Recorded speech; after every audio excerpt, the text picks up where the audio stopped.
जय सच्चिदानंद। आप સૌની અંદર બિરાજેલા પરમાત્માને અત્યંત ભક્તિપૂર્વક અભેદ ભાવે નમસ્કાર નમસ્કાર નમસ્કાર। જય સચ્ચિદાનંદ।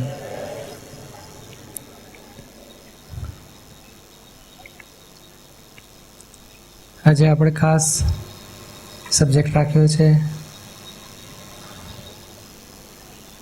અણગમો, અભાવ, દ્વેષ, તિરસ્કાર, તરછોડ, ના ગમતા પરિણામો, જેને ગણાય છે દુઃખદાયી પરિણામો, એનું સ્વરૂપ શું છે, એના કારણો શું છે, એના લક્ષણો કેવા હોય, એના પરિણામે શું જોખમો ઊભા થાય, એનું સોલ્યુશન શું જ્ઞાનથી, એની વિગતવાર વાતો લઈશું। અને આ જીવનમાં આ જ ભાગ આપણો બંધ થાય એની માટે જ આપણું આ વિજ્ઞાન છે। આ ભાવમાં આટલું થઈ ગયું, ક્લેશ પરિણામ કે દ્વેષ પરિણામ કે ના ગમતા પરિણામ કે આ પ્રકૃતિમાં હોય, પણ આપણને એ ભાગ અડે નહીં અથવા અંદર આપણને ઊંચું નીચું થાય નહીં, તો આપણે આ ભાવમાં જીતી ગયા। કોઈ પરિસ્થિતિ, દરેક પરિસ્થિતિમાં કોઈ પણ વ્યક્તિના કે કોઈ પણ સંજોગના આધારે આપણને અંદર દ્વેષ પરિણામ ના ઊભું થવું છે। જગત આખા રાગને મોટું કે રાગ એ જ આગ છે ને રાગથી સંસાર ઊભો રહ્યો છે ને રાગથી સંસારમાં ભટકવું પડે છે। પછી ક્યાં સુધી કે ગૌતમ સ્વામીને મહાવીર ભગવાન ઉપર રાગ હતો એટલે એમનું કેવળ જ્ઞાન અટકી ગયું હતું। રાગ એ જ ભૂંડો છે, પણ દાદાએ ના પાડી કે ના, દ્વેષ એ કશાયની શરૂઆત છે, દ્વેષમાંથી બીજ પડે છે, પછી એના ફળમાં રાગ ઊભો થાય। રાગમાં પાછું જેમ કેરી હોય એની ગોટલી એ દ્વેષ નામનું બીજ હોય છે, એ બીજમાંથી પાછું ઝાડ ઉગે, રાગ નામના ફળ ઉત્પન્ન થાય। એટલે બીજ જેનું ખલાસ થઈ જાય તેનું પછી ફળ ઉત્પન્ન જ ના થાય, ઝાડે ના ઊભું થાય ને ફળે ના ઊભું થાય। અને અહીંયા બીજ જ ખલાસ કરવાની વાત છે। બીજ જેનું ખલાસ થાય એટલે દ્વેષ એ આ સંસારનો બીજ છે। એને બીજા શબ્દોમાં વેર ભાવ, અભાવ, તિરસ્કાર, દ્વેષ, અણગમો। હવે અણગમો શબ્દ જરા જુદો પડે છે, એ લાઈક અને ડિસલાઈક કહેવાય, એ પ્રકૃતિનું હોય છે, એ માનસિક હોય, ગમે અણગમ, ના ગમે, ગમે ના ગમે। પણ અભાવ, ભાવ અભાવ એ અહંકારથી બળીને થાય, પછી એનું મોટું સ્વરૂપ રાગ અને દ્વેષ, એ અહંકાર જે મોટો થાય એ પછી આગળ વધે, તિરસ્કાર થાય, પછી તરછોડ વાગે, નિસ્પૃહી થાય, હમકો કુછ નહીં ચેતા है, તિરસ્કાર કરે। ત્યાગમાં એ તિરસ્કાર હોય છે, હું બટાકા નથી ખાતો, બટાકા દેખે ત્યારથી મેં દ્વેષ થઈ જાય। એટલે આ બધા દ્વેષ પરિણામ। પછી જેટલો અહંકાર પોતે જ દ્વેષનું સ્વરૂપ છે ને, હું કંઈક છું થયો એટલે ભગવાનથી જુદો પડ્યો, ભગવાનને માન્ય રાખતો નથી, અને પછી હું ચંદુ છું એટલે રાગ થાય। તો મૂળ દ્વેષ પરિણામ અહીંથી શરૂ થઈ જાય છે, આત્માથી જુદો પડે ત્યાંથી દ્વેષ, પછી છૂટો પડતો પડતો પણ જેટલો અહંકાર મોટો એટલો અભાવ, તિરસ્કાર, તરછોડ, જેટલો ભારે અહંકાર તો તરછોડ બહુ ભારે વગાડી દે। પણ આ શરૂઆત અહીંથી થાય છે, અને તે આજનો દ્વેષ આ તો ભવોભવની સંકલ્પના હોય છે, ભવોભવથી કર્મો બંધાયેલા છે, એટલે આપણને મૂળ્યું આજે સીધું જડતું નથી। બે ભાગ પાડીએ આપણે। એક તો મૂળ્યું દાદાની અદ્ભુત શોધખોળ છે કે સૌથી પહેલું જ્યારે જ્ઞાનવિધિ થાય છે ત્યારે હું દીપક છું એ રોંગ બિલીફ છૂટે છે, અને હું શુદ્ધાત્મા છું એ રાઈટ બિલીફ હશે, ત્યાં દ્વેષનું મૂળ્યું, દ્વેષનું બીજ ખલાસ થાય છે, આખું વિત દ્વેષ થઈ જાય છે। કે દ્વેષ કેમ? તો કે ચંદુ હું દીપક છું એની પર રાગ છે, તો એનો અર્થ થયો ક્યાંક દ્વેષ તો છે જ। આત્મા ઉપર દ્વેષ પરિણામ ઓટોમેટિક હોય તો જ હું દીપક છું એની પર રાગ ઊભો થાય, હું ચંદુ છું એની પર રાગ ઊભો થાય। એટલે અહીંથી જ દાદાએ મૂળ્યું કાપી નાખ્યું આખું, કે ભાઈ આખું સંસાર રૂપે વૃક્ષનું ધોરી મૂળ્યું ત્યાં જ સીધો ઘા મારી દીધો। હવે જગતને તો આ દ્રષ્ટિ છે જ નહીં કે હું કોણ છું, એટલે હું ચંદુ છું કરીને હું દીપક છું માનીને આ મારો ધણી થાય ને અમારી વાઈફ થાય ને અમારા છોકરા થાય ને પછી આગળ આમ પોતાનું મનાતું જાય છે, એની ઉપર રાગ અને પારકા ઉપર પછી દ્વેષ કરે કે આ અમારા આ પારકા. સંસારમાં પછી આવું શરૂ થાય. પણ હું ચંદુ છું એ રોંગ બિલીફ કાયમની જામી ગયેલી જ છે ને, અજ્ઞાનતા કાયમનું છે જ. એટલે અજ્ઞાન સ્થિતિમાં શું થાય છે તો કે આ કાયમ એની પાસે હોય છે કે હું ચંદુ છું, પછી હું પુરુષ છું, હું સ્ત્રી છું, હું એન્જિનિયર છું ને હું ડૉક્ટર છું ને એ પછી હું છું આનો બનેવી થાઉં, નાનો સાળો થાઉં, નાનો સાઢું છું, નાનો જમાઈ છું, નાનો સસરો છું. એ બધા પ્રકારના અહંકાર એ કાયમ વર્ત્યા જ કરતા હોય છે. પાછું લગ્ન થાય એટલે પતિ થાય, પછી બેમાંથી એક એક્સપાયર્ડ થાય એટલે રાંડે કે છે હું વિધુર થયો કે વિધવા થઈ. એમ કરતાં કરતાં એનું હું પણ અજ્ઞાન દશામાં જે છે બાંધેલું એ છૂટતું જ નથી. એટલે આત્મા પરિણામ આત્મદ્રષ્ટિ આત્મજાગૃતિ હોતી જ નથી. અને આ દેહાધ્યાસ છે ત્યાં સુધી એને રાગ દ્વેષ ચાલ્યા જ કરતો હોય છે. આમાં બે ભાગ ભજવે છે, એક તો પોતાની અજ્ઞાન માન્યતા અને એટલું જ લોક પ્રસંગ લોક સંજ્ઞા. એમ લોકો કહે ને કે તમે બહુ સારા, તો એમ થાય હું સારો છું, તું ખરાબ છે તો કે હે મને ખરાબ કીધો, દ્વેષ થઈ જાય. સારા કે એની પર રાગ થઈ જાય. એટલે આ લોકો એના રાગ દ્વેષને એન્કરેજ કર્યા કરતા હોય છે. પોતે અજ્ઞાનતાથી તો છે જ રાગ દ્વેષ વાળો, પણ પાછું લોકસંજ્ઞા એને પૈસામાં જ સુખ છે, વિષયમાં સુખ છે, પરણવું તો જોઈએ, નથી પરણ્યો બહુ ખરાબ થઈ ગયો, એટલે નવા રાગ દ્વેષ ઊભા કરાવ્યા જ કરે. આ સંસાર જ એવું જન્મ્યો ત્યારથી અજ્ઞાનનું પ્રદાન. અને કે છે હા આપણા રમકડા નહીં આપવાના ભાઈને, પાડોશીના છોકરા નહીં આપવાના, એ લઈ જશે, તોફાની છે તું સંતાડી દે. એટલે એને અજ્ઞાન પ્રદાન ચાલ્યા જ કરતું હોય. પોતે બીજ લઈને આવેલો છે અને લોક સંજ્ઞાથી પાછું પોષણ મળતું જાય અને રાગ દ્વેષ એના કોન્ક્રીટ થતા જાય.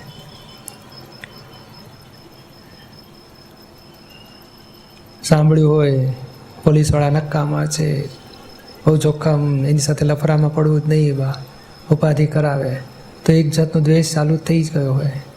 પોલીસવાળાની વાત સાંભળે, મિસ્ટર ચંદુભાઈ અહીંયા જ રહે છે, તો એવો ધ્રાસકો પડે કે આપણી માટે આવ્યો, શું થઈ ગયું, મેં શું ભૂલ કરી, આ પાછી ઉપાધિ ક્યાં આવી, આબરૂનું શું થશે, સમાજમાં કેટલું ખરાબ થાય.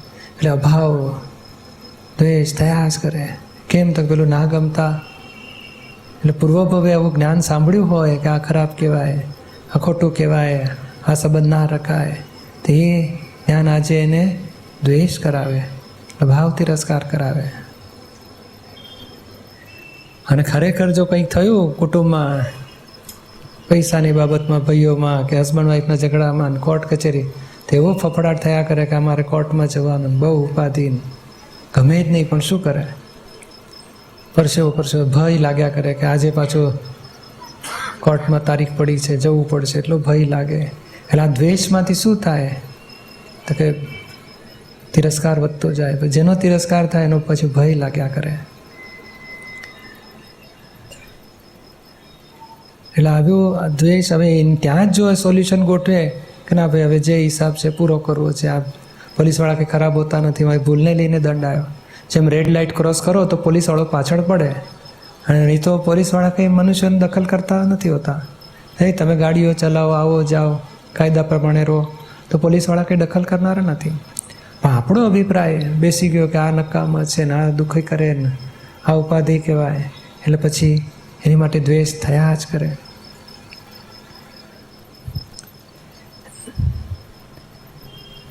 અને એક વખત દ્વેષ બેઠો એટલે પછી એ દેખતાની સાથે અભાવ તિરસ્કાર થયા કરે, ભય લાગ્યા કરે. અને જો ફેરવી નાખ્યું જ્ઞાનથી કે ના બહુ સારા છે, બહુ ઉપકારી છે, માન હિતકારી છે, હિતકારી 50, 100, 200, 500 વખત દાદા પોતાનું જ કહેતા ને કે આ વડોદરામાં ન્યાય મંદિર એટલે કોર્ટ છે, તો અમને આમ ગમે નહીં આ કોર્ટની વાત, પોલીસવાળા ન્યાય. પછી અમે શોધ્યું કે આ છે શું, અમને કેમ આવું થાય છે, કેમ એનું ગમતું નથી, અભાવ થાય છે, દ્વેષ થાય છે, ભય લાગે. તો જ્ઞાન પહેલાંની વાત. પછી દાદાએ શોધખોળ કર્યો કે આ અભિપ્રાય બેઠેલા છે, પોલીસવાળા ખરાબ કહેવાય, ન્યાય મંદિરમાં જવાય નહીં, આબરૂના ખરાબ થઈ જાય. તો કે આની માટે અભાવ બંધાઈ ચૂક્યો, અભિપ્રાય આપી દીધો છે, ખરાબ છે ખરાબ છે ખરાબ છે. પછી સારું છે સારું છે અમે અભિપ્રાય ઓગાળી નાખ્યો, પછી અમને ભય બંધ થઈ ગયો. અને એ તો પોતે રીતસરનું અંદર લઈ જાય કે જો આ કોર્ટમાં ગયા આપણે કંઈ થયું, આ વકીલ કેવા સારા માણસ છે, આ તો આપણને ઓળખે, આવો આવો અંબાલાલભાઈ ચાલો ચા પીઓ. જો કંઈ કોઈ દુઃખ આપે છે, કોઈ દ્વેષ કરે છે, કોઈ ભય લગાડવા જેવું છે, એટલે પુરાવા સાથે કન્ફર્મ કરી આવ્યો તો કે હા હવે કશું નથી. જેમ પેલો સાપ અંધારી રાતે વીજળીના ચમકારામ સાપ બેઠો, આપણે જોયો એટલે મહી ભગવટો ચાલુ થઈ જાય, એ ભય લાગે, કડી જશે તો મારી નાખશે તો. જેણે જોયો નથી એની રાતે ઊંઘતા હોય. હવે જ્યાં સુધી પેલો નીકળ્યો નથી ત્યાં સુધી એનો ભય ફફડાટ જાય જ નહીં. કાં તો પછી લાઇટો કરે ને કાઢે ને પછી શાંતિ થાય ને. આ ના નીકળ્યો ને હવે પેલો અજવાળા અંધારામાં નીકળી ગયો હોય પણ એને શંકા હોય કે ના અંદર છે જ, ત્યાં સુધી એનો ભય જાય જ નહીં. કેમ તો કે સાપ ઉપર એને દ્વેષ છે, અભાવ છે.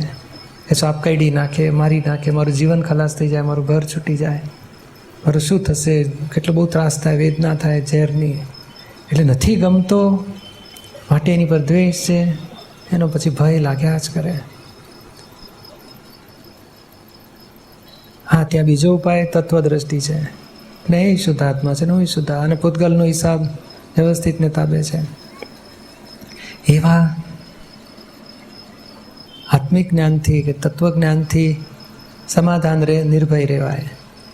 એ તો આ ભય રહ્યા જ કરે.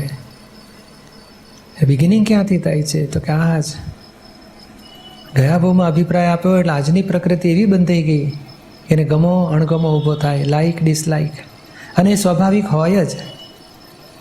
જેમ તૂટેલો બાંકડો હોય ને સારો બાંકડો હોય તો આપણે ચાલતા હોય ને થાક લાગે તો કે ચાલો આ સારા બાંકડા પર બેસીએ, આ તૂટેલાનો ભરોસો નહીં.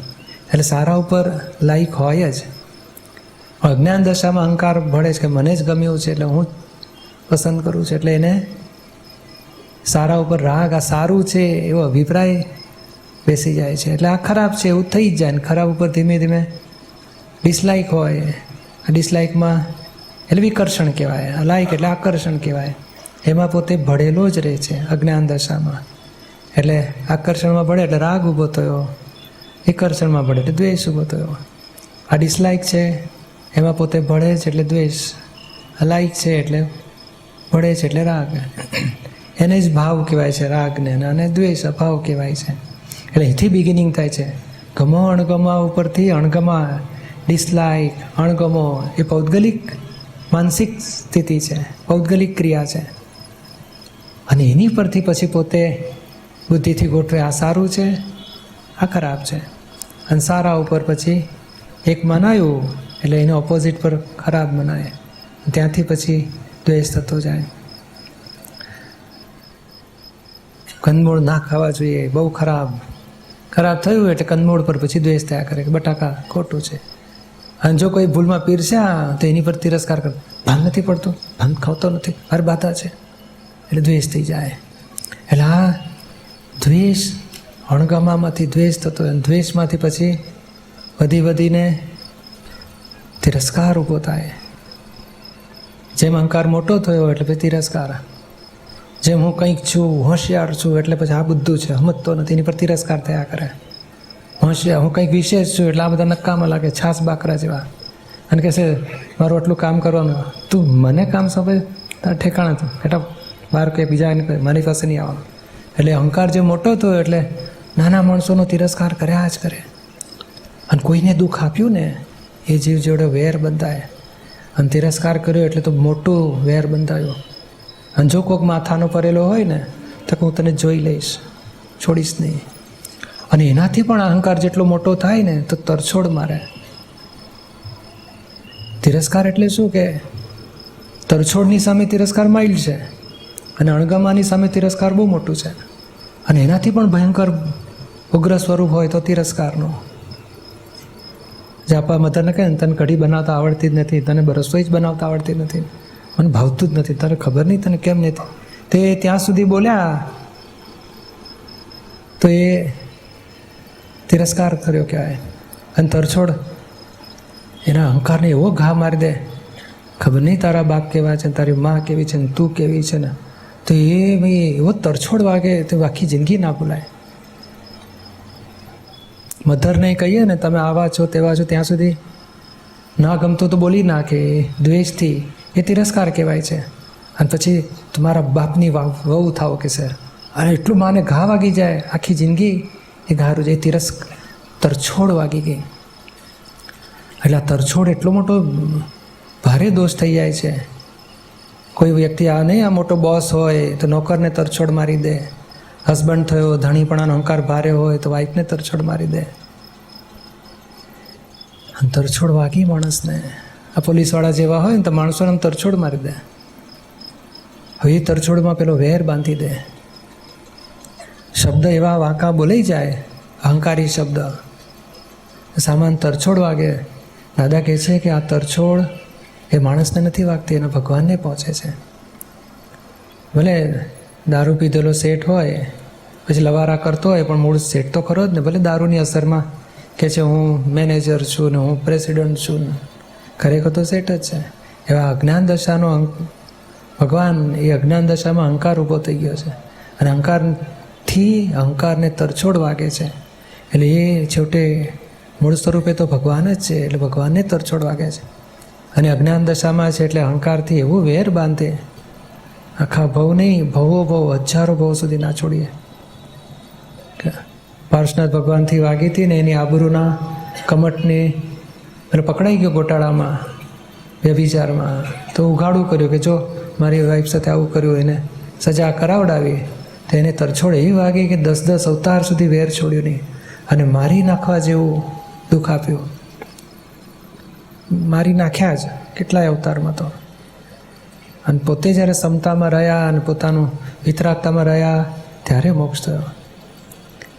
એટલે આ સંસારમાં આ ઉઘાડી વઢવાડ થાય ને, એકબીજાને દુઃખ થાય, એ નાનું સ્વરૂપ કહેવાય. આને જો તરછોડ મારી તો ભવનો હિસાબ બંધાઈ જાય છે.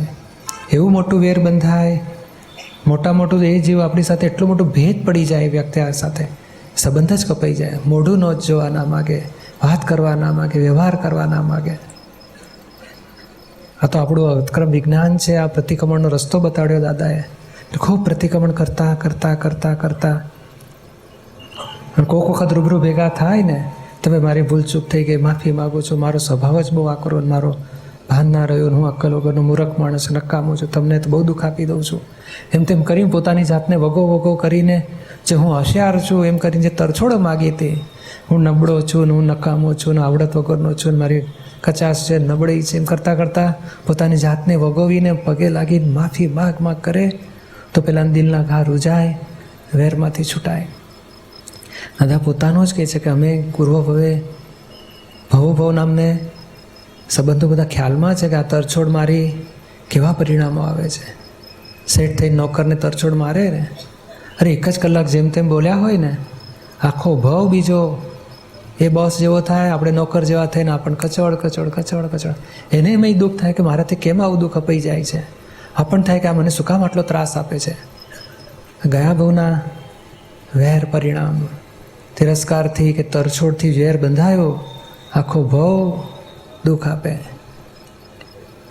એટલે આ ભવમાં આપણને આ બધા દુઃખો આવે છે એ પૂર્વભવમાં અભાવ, તિરસ્કાર, દ્વેષ અને એથી આગળ બહુ જ ભજવતા હોય, બહુ ત્રાસ આપતા હોય, બહુ કચડ કરતા હોય, તો સમજવાનું કે બહુ ભયંકર તરછોડ મારે છે.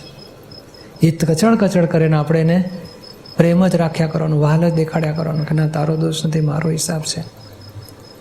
છેવટે નહીં, ઘણા મગજનું સાયકિક પેશન્ટ થઈને મા બાપ સાયકિયાટ્રિક પેશન્ટ થયેલો હોય અને મા બાપને એટલું બધા ત્રાસ આપે, એટલું બધું દુઃખ આપે, કશું જ ના કરી શકો. કેમ તો પૂર્વે તરછોડ વાગી ગઈ છે. એ મગજ એટલું ડિસ્ટર્બ થઈ ગયું, પછી વેર બંધ થઈ ગયું અને આ ભાવમાં બદલો વાળે. એટલે આ બધા દ્વેષના સ્વરૂપો સમજી લેવા જોઈએ અને એક જીવનનો ધ્યેય નક્કી જ કરી નાખવું છે કે આ દ્વેષ, અભાવ તો બહુ નાનું સ્વરૂપ છે, દ્વેષ થોડું મોટું સ્વરૂપ, તિરસ્કાર, અંતરછોડ આ સ્વરૂપ સુધી જવું જ નથી. એક સ્વરૂપ દ્વેષમાંથી જ, કળિયુગમાં દ્વેષમાંથી હિસાબો બંધાય છે. સદયુગમાં રાગથી બંધાતા હતા, કળિયુગમાં દ્વેષથી. આ નજીકની વ્યક્તિઓ બધી દ્વેષવાળી ભેગી થાય ને પછી એકબીજાને દુઃખ આપે. 85% દુઃખ આપનારા સંબંધો દ્વેષમાંથી ઊભા થયા છે, વહેરમાંથી ઊભા થયા છે.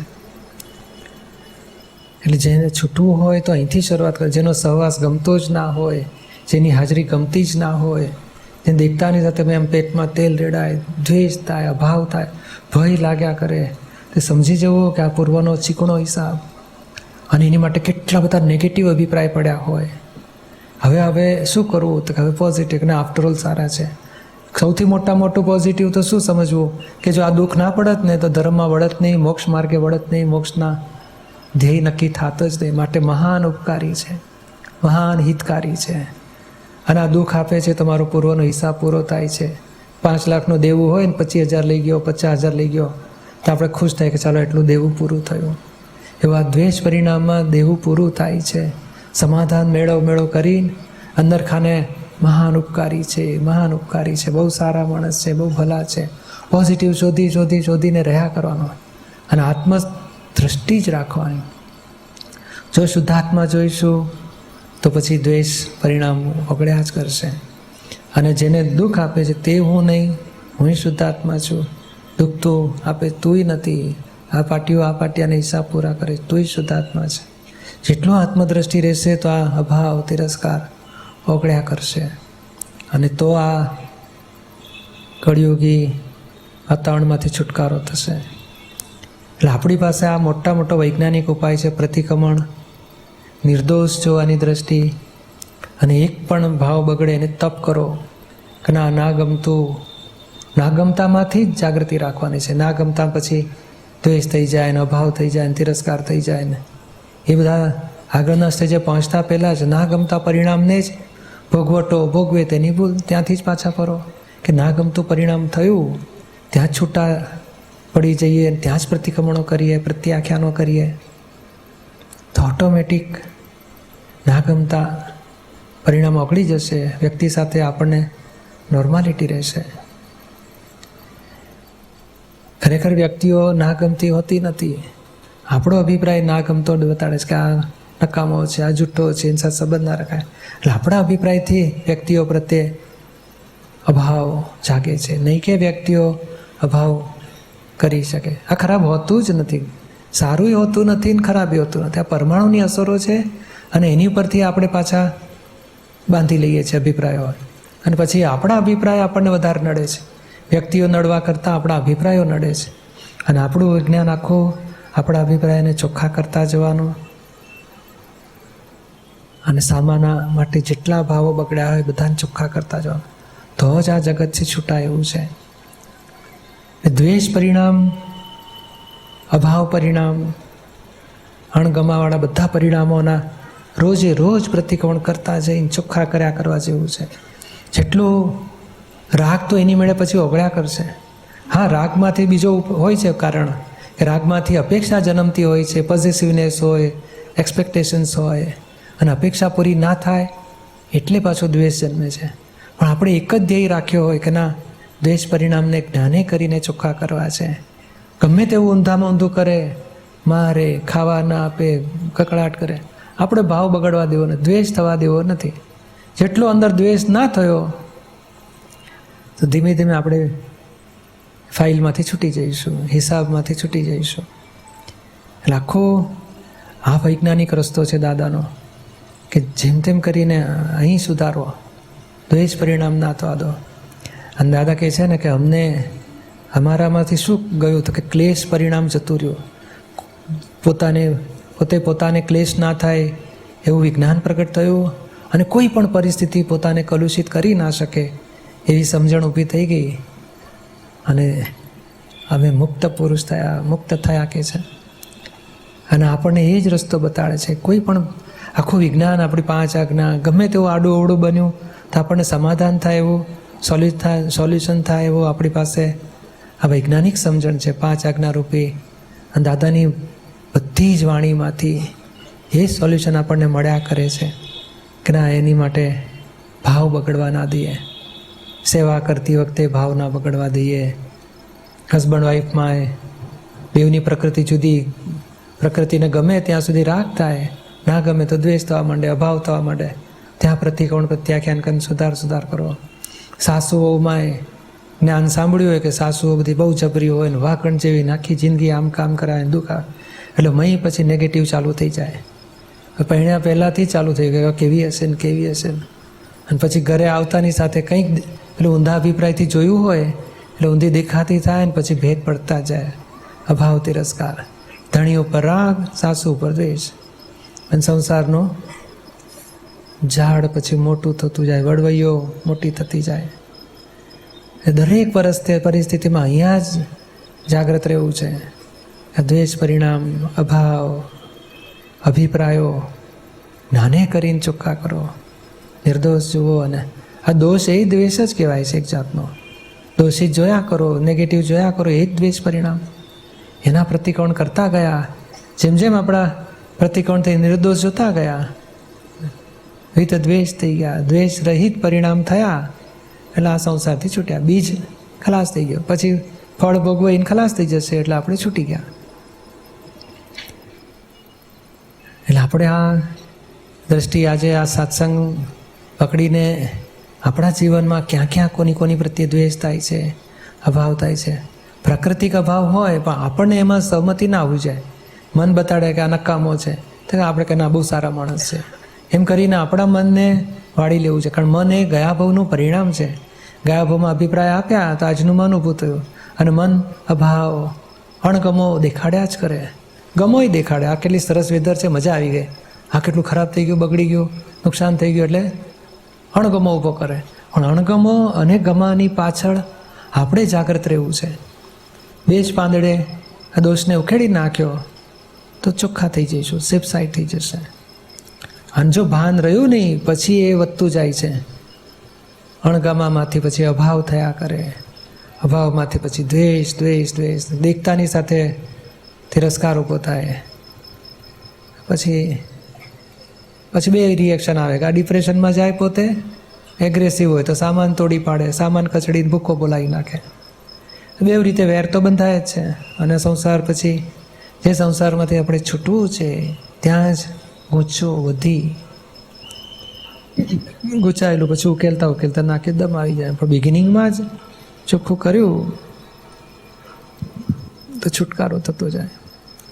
એટલે આપણે અક્રમ વિજ્ઞાનમાં શું થાય છે, જ્ઞાન મળતાની સાથે આપણે પોતે નિશ્ચયથી દ્વેષ પરિણામ જાય છે.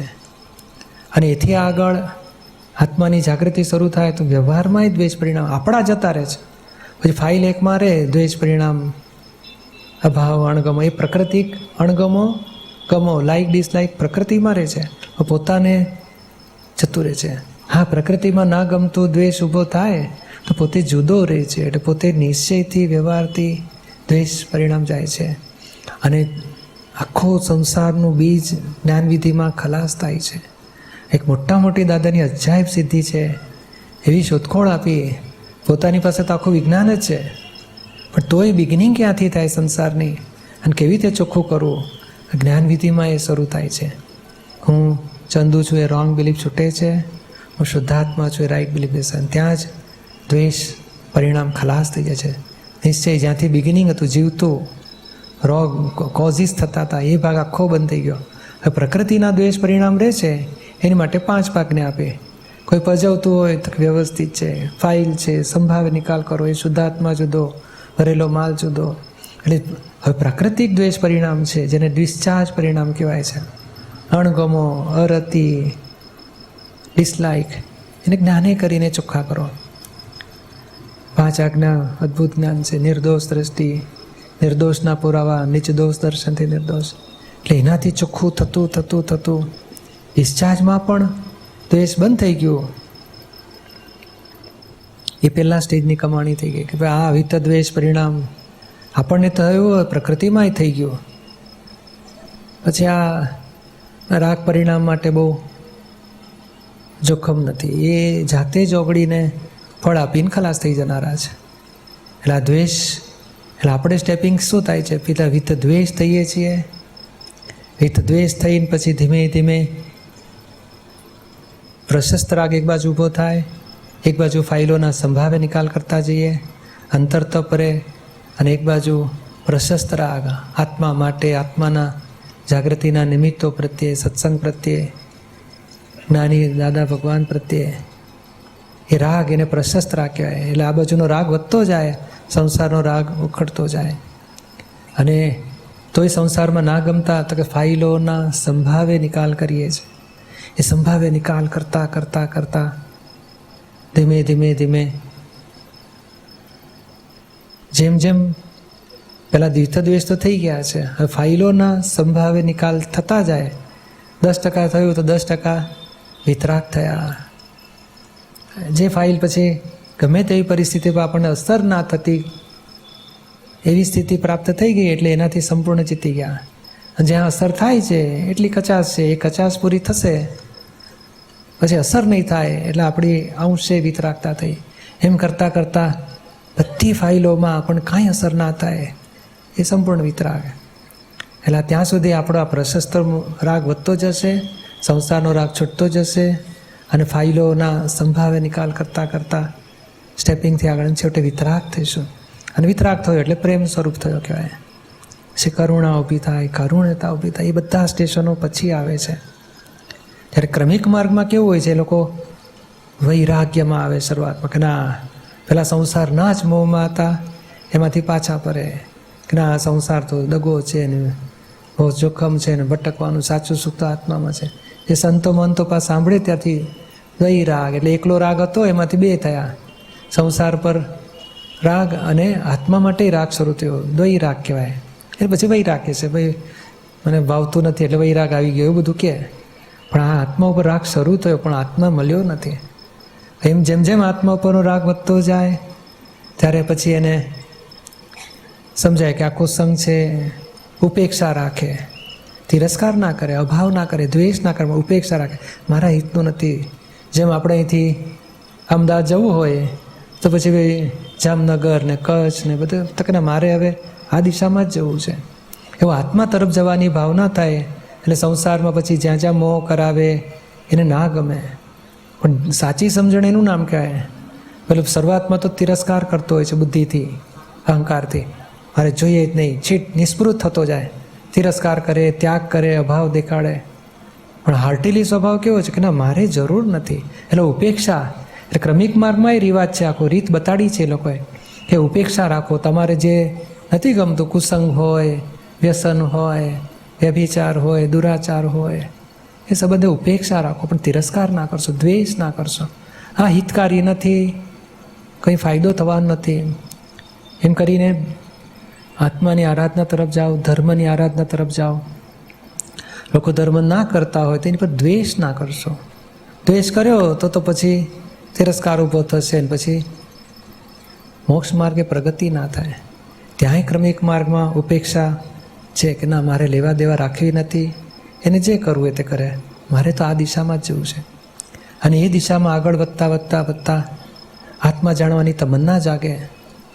શ્રીમદ રાજચંદ્ર જેવા કે ને એટલી બધી ઉદાસીનતા કે સંસારમાં દ્વેષ ક્યાંય નથી, સંસાર 1 સેકન્ડ ગમતો નથી, આત્માએ પ્રાપ્ત થતો નથી, ત્યારે ઉદાસીનતા ઊભી થાય.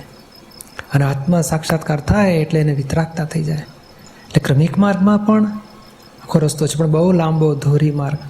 અક્રમમાં સીધું જ દાદાએ આત્મા પ્રાપ્ત કરાવી દીધો. એટલે આખો ઉદાસીનતા લાવવાની રહી નહીં, વૈરાગે લાવવાનો રહ્યો નહીં, ઉપેક્ષા કરવાની રહી નહીં, સીધું વિતદ્વેષ. હવે 5 આજ્ઞા પાડીશું તેમ તેમ ફાઇલોના નિકાલ થતા ગયા. એટલે અંશે અંશે વિતરાગ થતો થતો સંભાવે નિકાલ કરવો પડે એ પ્રાઇમરી સ્ટેજ છે. અને પછી સંભાવે નિકાલ થયા કરે અને પોતે સમતામાં રહી શકે. ગમે તેવી પજણ ત્યારે સમતા ભાવ એટલે વિતરાગતાનો અનુભવ કક્ષામાં આવ્યો એટલે સમતા રહે અને એનાથી આગળ પછી પૂર્ણ વિતરાગ. આપણને અક્રમમાં આ સ્ટેપિંગ મળી જ જાય છે. એટલે આપણે એટલું બધું સહેલું કરી આપ્યું છે દાદાએ કે 5 આજ્ઞાથી આખો મોક્ષ માર્ગ ખુલ્લો થઈ ગયો. એટલે ક્રમિકમાં એને રાખવું પડે, અભાવ ના થાય, દ્વેષ ના થાય, ઉદાસીનતા થવા માટે એટલું બધું એને ગોઠવવું પડે કે ના અમારે માન અપમાન કરનાર દ્વેષ નથી કરવા. સંસાર ઉપર એક ક્ષણે ગમતો ના હોય તો એ પરાણે ખેંચ્યા કરવું પડે, તો એ પણ દ્વેષ પરિણામ ના થવા દે. ક્રોધ માન માયા લોભને ટાઢા પાડ્યા કરે, ઓગાળ્યા કરવા પડે. ત્યારે આપણે અક્રમમાં આખું જુદું પાડી દીધું. ક્રોધમાન માયાલોભનો આજ્ઞામાં રહી નિકાલ કરી નાખો, અને તોય ભૂલચૂક થાય તો પ્રતિક્રમણ કરાવી નાખો. એટલે આપણે છૂટતા જ જઈએ છીએ. એટલે આ સરસ આખી દ્વેષ પરિણામનો પર જાગૃતિ રાખવા જેવી છે. અને સહેજ અભાવ થયો, ના ગમતો થયો, રોજ એના જ જબરજસ્ત પ્રતિક્રમણ કરીને ચોખ્ખી કરી નાખવા જેવું છે કે કોઈ વ્યક્તિ માટે કે કોઈ સંયોગ માટે ભાવ બગડવો ના જોઈએ. એટલો રોજનો પુરુષાર્થ આપણને ઘણી મોટી પ્રગતિ કરાવશે. કે માન આપે તો તિરસ્કાર ના થાય, પણ અપમાન કરે તો તિરસ્કાર થાય, દ્વેષ થાય, અણગમો થાય. તો કે આટલા જ પરિણામ જીતવાના છે આપણે. નુકસાન કરે તો અભાવ થઈ જાય, લોભિયાને નુકસાનનો બહુ દ્વેષ થઈ જાય, માની હોય તો અપમાનનો બહુ દ્વેષ થઈ જાય, મોહી હોય તો મોહ માર પડે ત્યારે દ્વેષ થઈ જાય. એટલે આ બધા દ્વેષ પરિણામને જ જ્ઞાને કરીને ઓગાળવાના છે. હસબન્ડ વાઈફમાં વિતરાગ થવા માટે બિગનિંગ દ્વેષ જ પરિણામ. એ કહેશે મારી ચા મૂકો, હવે એક વખત બનાવીએ પાછું ફરી મૂકવાનું કહેતો એટલું અકળામણ થાય કે આટલા બધા કામ છે, વચ્ચે ક્યાં ડખો કરો છો. એ વખતે એ ભાવ બગડવા નથી દેવો. એ દ્વેષ પરિણામ જ્ઞાને કરીને જીતતા જાઓ. એ 7 વખત દાદા કહે છે ને 9 વખત ગાડીમાંથી ઉતારી પાડે, 9 વખત બેસાડે તો ભાવ બગડવા દેવો નથી, દ્વેષ થવા દેવો નથી. ઉતારી નાખનાર પર દ્વેષ નહીં, ગાડી બેસાડનાર પર રાગ નહીં. ત્યારે શું તો કે પોટલાને બેસાડે છે, પોટલાને ઉતારે છે ને વ્યવસ્થિત કરાવે છે, એનો દોષ નથી. એટલે દોષ નથી જોતા, દ્વેષ નથી કરતા, તો એ જ ફાઇલને જીતવાનો ઊંચામાં ઊંચો રસ્તો છે. કોઈ પણ ફાઇલને જીતવી હોય તો અહીંથી શરૂઆત કરવી પડશે. ગમે તેવું આડું અવડું કરી આવે આપણે એની માટે દ્વેષ ના થવો જોઈએ, ભાવ ના બગડવો જોઈએ. બગડ્યો તેને સુધારી લો કે ના એ શુદ્ધાત્મા છે, ભરેલો માલ છે, નિર્દોષ છે, આ ઊભું થયું મારા અભિપ્રાયથી મને ભોગવટા ઊભા થાય છે, એનો દોષ નથી. આપણા અભિપ્રાય ચોખ્ખા થઈ જાય ના આફ્ટરઓલ સારો છે, ભરેલો માણસ છે, ભરેલો માલ નીકળે છે, પોતે પસ્તાવો કરે છે, પોતાને ગમતું નથી, શુદ્ધાત્મા તરીકે જ્ઞાતા દ્રષ્ટા છે પ્રકૃતિનો. ઘણા બધા જ્ઞાનના એડજસ્ટમેન્ટ ગોઠવીને પણ સામા પ્રત્યેના અભાવ દ્વેષ પરિણામને જ્ઞાને કરીને ચોખ્ખા કરી નાખ્યા તો જ એ ફાઇલને જીતી લીધી કહેવાશે. ફાઇલથી આપણે મુક્ત થઈશું. અને આ જ આખો મોક્ષ માર્ગનું રહસ્ય છે કે અહીંથી જીતવાનું છે. એકબીજાને ગમે છે, એકબીજાને પ્રેમ લાગે છે, એકબીજાને રાગ છે, એ ભાગનો પછી ઉકેલ લાવવાનો છે, પહેલાં અહીંથી જીતવાનું છે. આપણે થોડા પ્રશ્નો લઈશું, કોઈને કંઈ પૂછવું હોય તો પૂછજો. અને આ જ આ ખોદી નાખવું છે આપણે, દ્વેષ, અભાવ, તિરસ્કાર, તરછોડ, અણગમા, એ બધા બીજ ખોદી નાખવા સુધીનો પુરુષાર્થ કરવા જેવો છે. અને જો એ પુરુષાર્થ કર્યો તો આપણો મોક્ષ માર્ગની પ્રગતિ એટલી સ્પીડી થઈ શકશે. અને દાદાની આખી બધી જ વાણીઓમાં અદ્ભુત ચાવીઓ છે, એક પણ ભાવ બગડે નહીં એની અદ્ભુત ચાવીઓ છે. એના એટલા બધા જોખમો એ પણ બતાડ્યા છે, જ્ઞાનના સોલ્યુશનો પણ બતાડ્યા છે. એટલે આપણે એ જ પુરુષાર્થ કરવા જેવો છે. થોડા પ્રશ્ન લેતા જઈશું.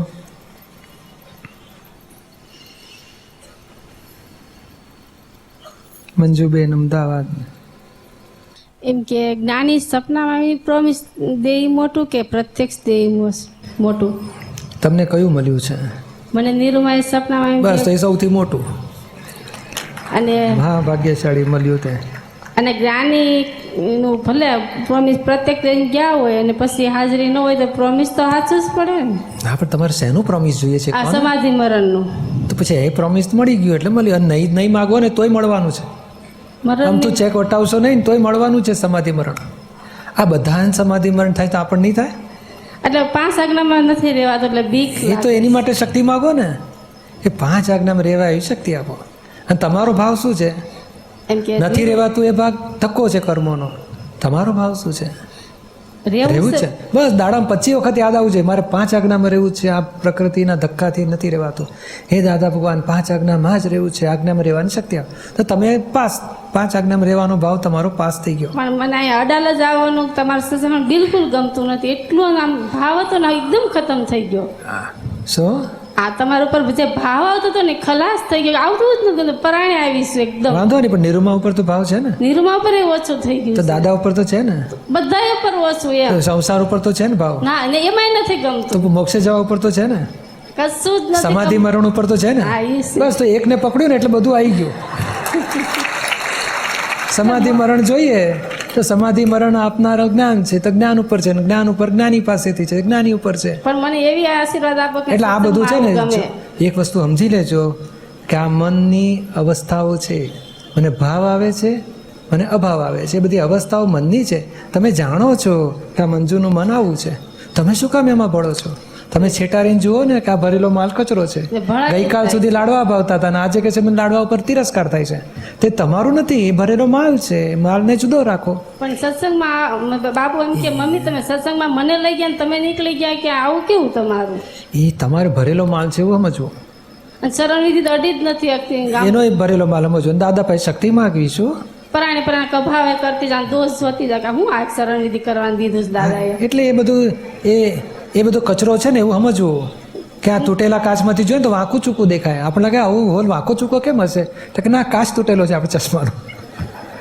તો હવે કાચને હાંધી દો, એ હાંધવાનું તમારે કહે ને, તમને હાંધવાની ભાવના થાય છે. એટલે એમ થાય કે દીપક ભગવાન કૃપા કરે અને મારું કાંઈ કલ્યાણ થાય તો સારું, સમાધિ મરણ તો થાય. હા, એ તમારે રોજ દાડામાં 25 વખત યાદ કરવાનું. પછી મારું મરણ સુધરી જવું જોઈએ. મારે હા, એ બીજું સુધરી કાંઈ જશે. નથી પણ તમારે યાદ કરો, તમે જે ગામ જવું હોય ને પછી એક દાડો યાદ રાખો ને 6 મહિના ભૂલી જાઓ તો પછી કેવી રીતે તમે એક ગામ પહોંચો? તો રોજ 25 વખત યાદ કરવું છે. 5% ડિસ્કાઉન્ટ, ચાલો ને 20 વખત યાદ કરજો રોજે. હા, ડિસ્કાઉન્ટનો જમાનો છે. 5 વખતની માફી, ચાલો ભૂલી જાઓ તો ચાલશે, પણ 20 વખત યાદ રાખવું છે. જતું. બુદ્ધિ બહુ દીપકભાઈ વધી એ ગઈ બધા છે. પાડોશીનું છે, તમે શું કામ દુઃખી થાવ? એમાં ભળાઈને એવી પાડોશી શક્તિ 300 આપો. કિલો વાળો બાજુમાં રહેતો હોય માણસ, તો આપણે દુઃખી થવું? 300 કિલો વાળો છે, મને તો ત્રાસ થાય. એટલે તારે શું ફરક? એનો પલંગ જાણે ને એનું ઘર જાણે, બારણા મોટા કરશે એ બિચારો, આપણે શું લેવા દેવા? એટલે પાડોશીનું છે શું? પણ મને અડાલજ આવે એવું તો ગમે એવું તો ક્યાંક આશીર્વાદ દો. અડાલજ તો હું એ આવી તમે શકું. 2 ભાગ જુદા પાડી નાખો. નથી ગમતું એ પાડોશીનું છે, મારો તો ધ્યેય આ છે. આપણી સહી બદલવાની નહીં, આપણો ભાવ બગડવા નહીં દેવાનો. પછી બાબુ મને ખીજાય કે મમ્મી તમે દાદામાં બધાને લઈ ગયા ને તમે નીકળી ગયા, તમે આ શું કરો છો? કે તમારે એ સીધા બાબાનું મોક્ષ છે? એ તમારે છે ને, ધીમે ધીમે આપણે ઘઉંને કાંકરા જુદા પાડતા શીખેલા કે નહીં શીખેલા? કઈ ઉંમરે શીખેલા? નાનપણથી શીખ- નાનપણથી શીખેલા. તો હવે અહીંયા જ્ઞાનથી શીખો કે આ બધું પારકું અને આ મારું, શુદ્ધાત્માનું મારું, અવિનાશી મારું. અવિનાશી સારા કે ખરાબ એવું પારકા. ફાવશે આવશે. તો પછી જીતી જશો. નહીં તો આ કકડાટ તો 10 વર્ષ પછી પણ તમારો આ જ પ્રોબ્લેમ હશે. મારું આમ થાય છે, મારી પ્રકૃતિ આમ કરે છે, મને આ ભાવ થાય છે, મને નથી ગમતું, ભરાણે આના આ જ રેકોર્ડ 10 વર્ષ પછી પણ વાગતી હશે તમારે. ના ના એવા આશીર્વાદ દો માં. ના, તો પછી તમારે તમને શીખવાડ્યું છે, તમને શીખવાડ્યું કે આ સારું ખરાબને જુદું રાખો અને શુદ્ધાત્મા અવિનાશીને જુદું રાખો. એટલું શીખી જાઓ. રિલેટિવ આ બધું આના આધાર થાય, છોકરાના આધાર થાય છે, ઘરના આધાર થાય છે, સત્સંગના આધાર થાય છે, મનના આધાર થાય છે. એ બધું રિલેટિવ, એ બધું પારખું છે, મારું નથી.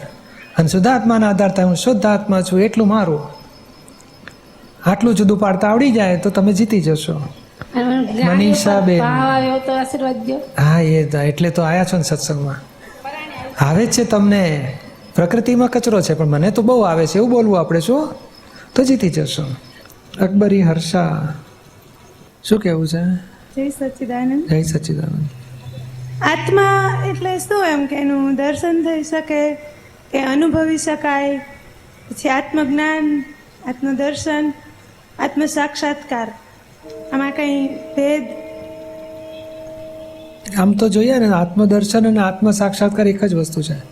આ દર્શન એટલે આ ચક્ષુ દર્શન નથી કે દેખાય પેલો જાડો છે ને પાતળો છે એવું દેખાશે નહીં.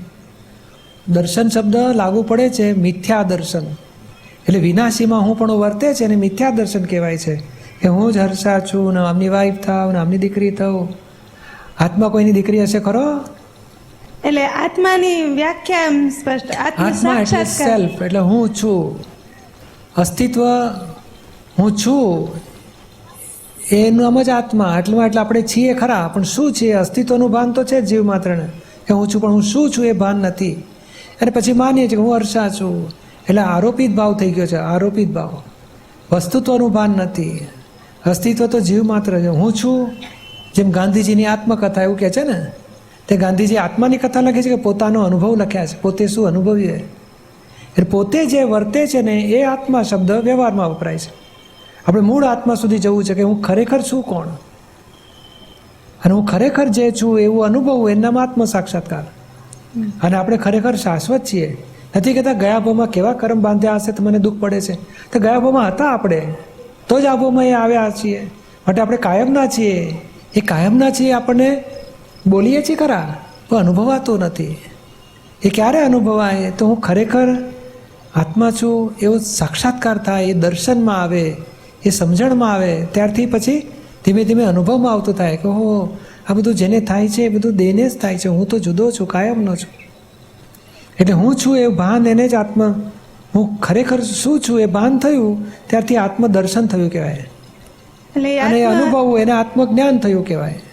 હા, એટલે આત્મ સાક્ષાત્કાર થાય ત્યારે એનું વર્ણનથી શક્ય બને કે થઈ શકે અનુભવી ને, શકાય. થઈ શકે ને. આ બધા નથી કહેતા કે મને હવે દુઃખ અડતું નથી, એ પછી મને ભોગવટા ઓછા થઈ ગયા, મને આનંદ રહે છે, જાગૃતિ રહે છે, મને નિર્દોષ દેખાય છે, મને પોતાના દોષ દેખાવા માંડ્યા. એ બધું આત્મદર્શનનું ફળ, જાગૃતિ વધતી જાય.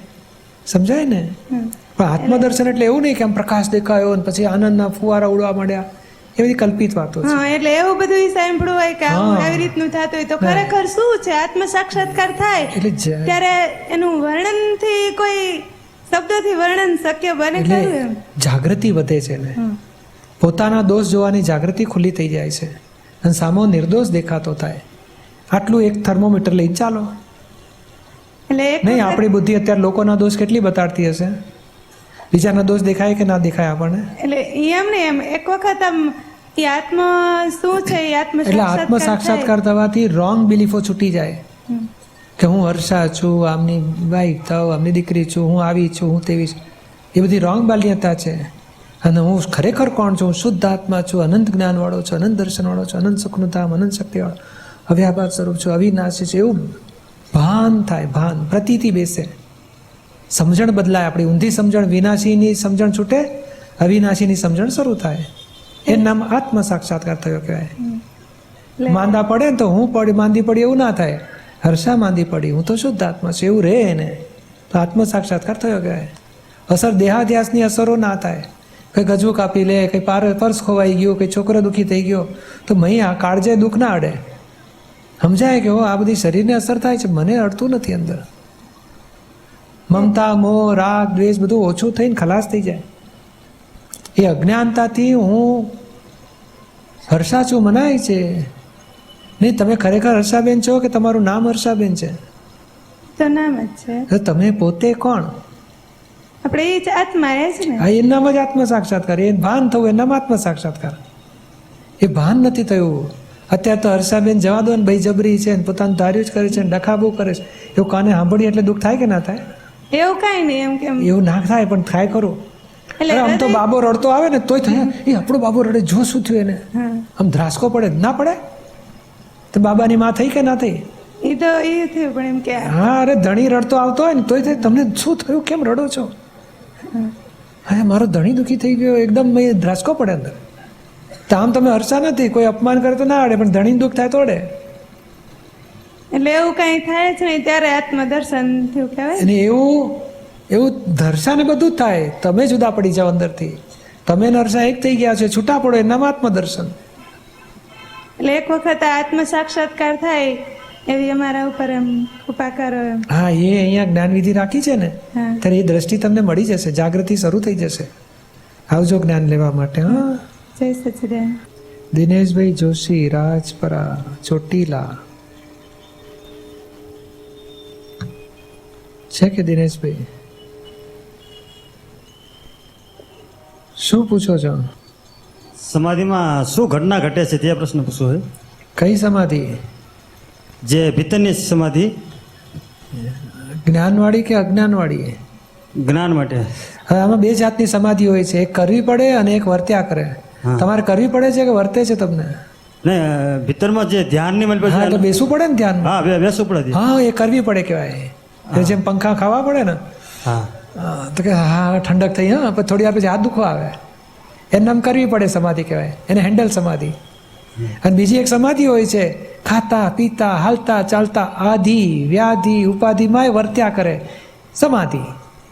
બહાર આધિ હોય, આધિ એટલે માનસિક દુઃખો, વ્યાધિ એટલે શારીરિક દુઃખો, ઉપાધિ એટલે છોકરો કે નાપાસ થયો, ધણીને એટેક આવ્યો, બહાર ઉપાધિ આવી પડે, છતાંય મય સમાધિ. એ નામ સાચી સમાધિ. પેલી સમાધિ કેવી છે? કરવું પડે તમારે, અને તે થોડી વાર ટકી તો ટકી. એમાં જો પેટમાં દુખાવો પડે ને તો કે સાજે કાંઈ નહીં થાય મારાથી, ઓહો ડૉક્ટરને એપેન્ડિક્સનો દુખાવો વધ્યો કહેશે, તો સમાધિ પડતી મૂકવીને જવું પડે ડૉક્ટર પાસે. અને પેલી આત્માની સમાધિ હોય ને તે એપેન્ડિક્સનો દુખાવો થાય ને તો એ સમાધિ તૂટી ના જાય. સમજાય છે ને? એટલે આ સાચું આત્મજ્ઞાન એનું નામ કહેવાય કે એનું ફળ સમાધિ આવે. આધિ વ્યાધિ ઉપાધિમાંય સમાધિ રહે. અને પેલું કરવું પડે છે, બુદ્ધિની ગોઠવણી છે, એમાં ગોઠવણી કરતાં કરતાં પગથિયા ચડો, કરતાં કરતાં આગળ વધારશે. સમજાય છે ને? રમેશ સાવરકુંડલા, શું કહો છો? આપણે જે હકનું ભોગવે એને ચિંતા ના થાય, તો શું આપણને ચિંતા થાય છે તો એનો અર્થ એવો થાય કે આપણે અણહકનું ભોગવી છીએ? હવે અણહક શબ્દ ઘણી બધી જ રીતે લાગુ પડે. હા. તમે પરસત્તામાં બેઠા ને એટલે ગુનો જ કહેવાય, હા અણહકનું જ કહેવાય. હા એટલે અણહકમાં બેઠા એટલે માર ખાવાનું. પછી સ્વસત્તામાં રહો તો હકનું કહેવાય, તો ભાઈ પરમાનંદ રહેશે. અને પરસત્તામાં બેઠા એટલે ડખો કર્યો એટલે ચિંતા થશે, ઉપાધિ થશે, ભોગવટ આવશે. સમજાય ને? હા. એવું કહેવા માગે છે. જય સચિદાનંદ. જય સચિદાનંદ. ચાલો તો પૂરું કરીશું આપણે.